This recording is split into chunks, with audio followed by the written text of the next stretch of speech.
Бай Қазақстаннан қайыр сұраған күйі. Қазақстан табиғи ресурстарға бай мемлекет болғанына қарамастан, президентіміз дүние жүзін аралап, шетелдік инвесторларды елімізге қаржы салуға үгіттеуге мәжбүр. Оның негізгі мақсаты Қазақстанды әлемге таныстырып, елімізде бизнесті дамытып, экономиканы көтеру. Әрине, Сауд Арабиясы да шетелдік инвесторларды белсенді түрде өз еліне тартып отыр. Бірақ олардың ұстанымы басқа. Тартылған капитал мен экономиканы әртараптандырумен мұнайға тәуелділікті азайтуды көздейді. Оған қоса цифрлар төлемдер, блокчейн, энергетика, туризм сияқты жаңа бағыттарды дамытуға күш салып отыр. Ал бізде инвестиция тарту стратегиялық даму емес, қажеттіліктен туындаған шара іспетті. Сондықтан табиғи ресурстарға бай елдің басшысы әлемді аралап қаржы іздеуге мәжбүр. Алайда сырттан келген инвестиция ел дамуына күткендей серпін беріп отыр деу қиын. 2026 жылғы 19 ақпанда FactCheck.kz аналитика сайтында тәуелсіз экономист Рахимбек Абдрахманов Қазақстан минуста инвестициялар неге енді даму әкелмейді атты мақала жариялады. Автордың айтуынша, халықаралық валюта қорының елімізге қатысты соңғы есебіне сәйкес, Қазақстанның таза халықаралық инвестициялық көрсеткіші NIIP теріс деңгейде қалып отыр және оның одан әрі төмендеуі болжанып отыр. NIPP бұл шетелдіктердің Қазақстанға қанша қаржы салып, қаншалықты активтерді бақылап отырғанын және қазақстандық компаниялар мен мемлекеттің шетелде қанша активке иелік ететінін көрсететін көрсеткіш. Ол шетелдіктердің ел ішіндегі активтерді Қазақстанның шетелдегі активтерінен асып кеткен жағдайда теріс мәнге айналады.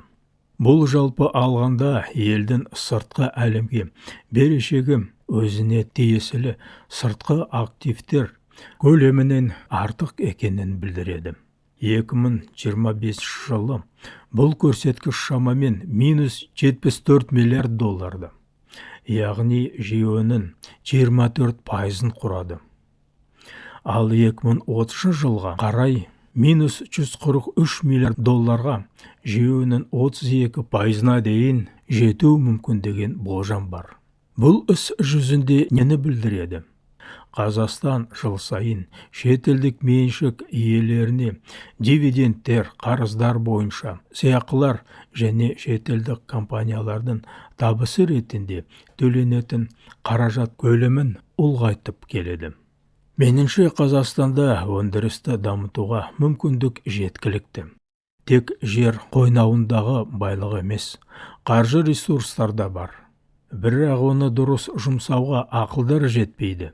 Үкімет өңірлерге қаржы бөліп, оны жүзеге асыру жауапкершілігін әкімшіліктерге тапсырады. Алайда кейбір әкімдер қаражатты қай салаға бағыттау керегін айқындай алмай, қаланы көріктендіру жұмыстармен шектеліп, тақтайшаларды қайта төсеу, жиектас ауыстырумен әлек. Тіпті осындай қарапайым жобаларға да милары жетпегендер игерілмеген қаражатты кері өткізіп, кейін сол үшін сын естиді. Сонынан салдарынан қаржы бір жерден екінші жерге ауысып, ақыры тиімсіз жұмсалады. Немесе мақсатсыз кетеді. Есепке игерілді деген белгі қойып, жоғарыдан ұрыс естімесе болғаны. Неге біздің президент осы бассыздықты тоқтатып, бюджет қаржысын нақты әрі тиімді пайдаланатын батыл шешім қабылдай алмай отыр?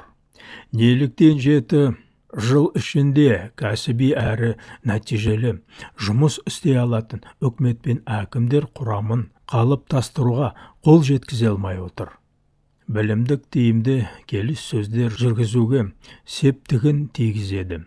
Алайда экономиканы нақты іспен көтеру үшін шаруашылықты терең түсінетін, іске бейім ойлау қажет. Тәжірибе көрсеткендей, президентке де сынақ мерзімі керек. Егер бір жыл ішінде халық өз таңдауының өзекті мәселелерді шеше алмайтынын, күткен нәтиже көрсете алмағанын байқаса, қайта сайлау тетігі іске қосылуы тиіс. Әйтпесе ел орында тұрып қана қоймай, артқа кетуі мүмкін. Сондықтан конституциялық деңгейде жауапкершілікпен есеп беру механизмдері нақты әрі пәрменді болу елдің болашағы үшін маңызды. Себебі мемлекет басшысының әрекеті немесе әрекетсіздігі бүкіл елдің өміріне тікелей әсер етеді. Әкімшіліктерге бөлінетін қаражатты тиімді бағыттау мәселесін қатысты мындай бастама ұсынамын. Қазақстан аумағында шамамен 2000 өндірістік нысан салуды қолға алу қажет. Ол үшін үкімет заводтар мен фабрикалардың құрылысын өңірлер бойынша, әсіресе шағын қалаларды дамыту мақсатында нақты жоспармен бөлу тиіс. Бұрын әкімдіктерге игеру үшін берілетін қаражат енді нақты жобаларға, яғни өндіріс орындарын салуға бағытталу керек. Қосымша қаржы көзін самұрық-қазына қорын тарату арқылы табуға болады. Осы қорға жұмсалып келген ауқымды шығындарды жоспарланған өндірістік кәсіпорындарды салуға қайта бағыттау орынды. Сонымен қатар самұрық-қазынадан мақсатсыз немесе тиімсіз жұмсалған қаражатты және менеджерлердің барлық жылдардағы бонустарын толық көлемде өндіріп алу қажет. Мұнай-газ өндіру сектордағы кәсіпорындарды мемлекет меншігіне көшіру жағдайында қаржыны пайдалану мүлде басқа күрделі әрі терең талдауды қажет ететін тақырып. Сонымен қатар бұл мәселені мен 26-шы шығарылымның баға өсімін тоқтатуға болады егер атты бөлімдерінің бірінде қарастырған едім. Өндіріс орындарын салу міндетін облыс әкімдерге бекітіп, нақты әрі қатаң талап енгізу керек. Қаржы бөлінді, жоба берілді, демек завод уақытында салынып, іске қосылып, толыққанды жұмыс істеуі тиіс. Егер бұл талап орындалмаса, әкім қызметтен босатылып, қолданыстағы заңнамаға сәйкес жауапқа тартылу қажет. Осындай нақты тәртіппен дербес жауапкершілік қана қазіргі жағдайда ел экономикасын жандандыруға серпін бере алады. Қажетті заводтар мен фабрикалардың тізімі үкіметте бар. Ендігі міндет оларды өңірлер бойынша жүйелі әрі негіздеген түрде бөлу. Тек нақты бағдарламамен қаражатты ұтымды пайдалану арқылы ғана өз өндірісімізді дамытып, сырттан үміт артпай, дербес экономикалық өсімге қол жеткізуге болады. Үлкен зауыттар тұрғызу шарт емес. Негізі талап кәсіпорын өңірдің тіпті бір ауданның сұранысын өтей алатындай дегенде болсақ жеткілікті. Кейбір шенеуніктер ұсақ тұтыну тауарларын өндіруді елеусіз санап, бірден ауқымды жобаларға ұмтылады. Алайда қарапайым күнделікті тауарлардың өзі сырттан сатып алынады. Демек оған жұмсалған қаражат шетелдік өндірушілерге кетіп жатыр. Осындай өнімдерді шығаратын кәсіпорындар 100-ден қажет.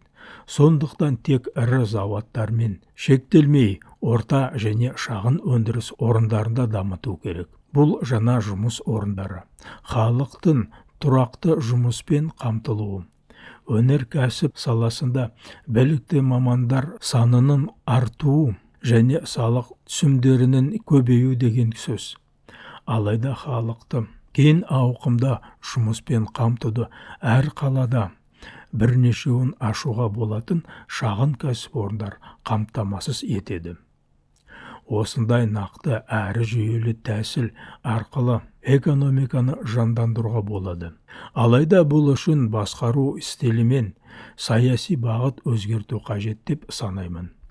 Мен мұндай жауапкершілікті өз мойныма алып, ретсіздікті тоқтатып, өндірісті дамытуға және қажет реформаларды жүзеге асыруға кірісер едім.